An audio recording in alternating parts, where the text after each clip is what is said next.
All right, so here is a video on Premiere Pro and basically opening up Premiere Pro. I'm going to show you what it looks like when you first do it. So if you don't have it in the dock here, which I have it right there, in my dock on a Mac right there. But if you don't have it, you can go into Applications and you can go down to Adobe Premiere Pro 6. And it is right there. Okay, and you can double click it. I'm actually going to go just, because it's in my dock, double click it. And it'll open up here in a second. I'm doing it on my laptop, so come on, computer. Here we are. So it's going to kind of load, just let it load. Let it do its thing. It's loading all the assets and interface and all the different things needed for the software. Here we go. So this is what it looks like when you first open Adobe Pro, Premiere Pro. It's going to ask you if you need help, which you don't. It's going to have you open a new project, or actually a project that's you've already been working on, and these are the recent projects that I've been working on. Okay, and then it's going to be wanting you to open a new project. We're actually going to start a new project. But if you're working on a project, and let's say you come back to do some more editing on it, it should be in this list right here, and you can click on it, and it'll open up. But we're going to do a new project. When you do that, this new project panel is going to open up. Okay, under General, we have Video. And under Video, you have time code. And if you're using film, which we're not, you have 16 millimeter or 35 millimeter, and then frames if you're using flash, let's say. It's always going to be time code. Audio samples, you can display them with audio samples or milliseconds. Audio samples, just keep all the defaults. This is if we're capturing. Now, we're not capturing, but the old way of doing things, if you had if you're shooting on mini DV tape, and you had to somehow get the footage off the tape on the computer, that would be capturing the footage. And you do that, we used to do it through Final Cut Express. So it doesn't really matter. I always choose HDV, high def video. And then here's the most important thing, the location. Remember that folder that we did called Guthrie 813 period 5? Let's say you guys are in period 5 and one of your classmates who's in your group is named Guthrie, last name, and you guys started a project on August 13th. You can place the project file that you're going to create in Premiere Pro in there. So what you want to do is browse, and you want to go to the desktop. Here's that folder that we created.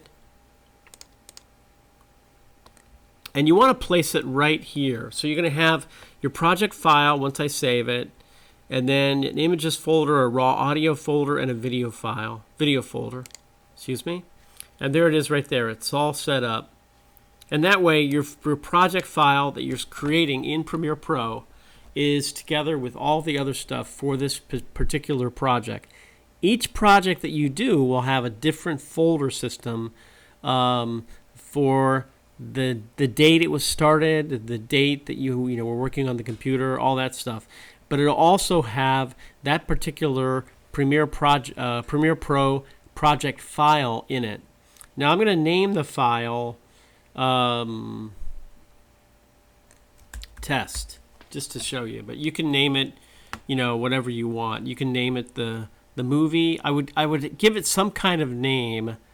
And you can even go with Guthrie 813 period 5 if you want. In fact, let me do that. If you had a name of the movie, you could do that too. Guthrie 813 period 5. Now, once you do that, this pops up. And this is very confusing. It's all the different presets for all the different types of footage that you have.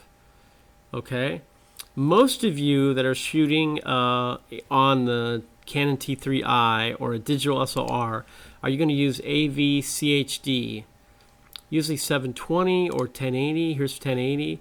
Here's at 25 frames a second. That's typically what I do. Here's 30 frames a second if you're shooting. Whatever you're shooting at, you can do that. You can also do the HDV down here, and that can be, again, HDV 1080p 25 30 frames a second. Here's 720. Okay, so the good thing to know about this is you don't have to do anything. You can say cancel, because we can make Premiere Pro force the right sequence setup when we bring in audio, or excuse me, bring in footage. Okay, so there's really no need for that at all. If you already know the kind of footage, the problem is that when you're making a video, sometimes you have a whole bunch of different types of media. Not only do you have video files, but there are different types of video files. You have QuickTime Movie, you have high def, .mts files, you have maybe slow-mo, you have all these different things and all these different file types. So it's hard to get just one sequence set up for one specific thing. Now again, if you're using the same camera, you're shooting it all the same way, you can pick a preset.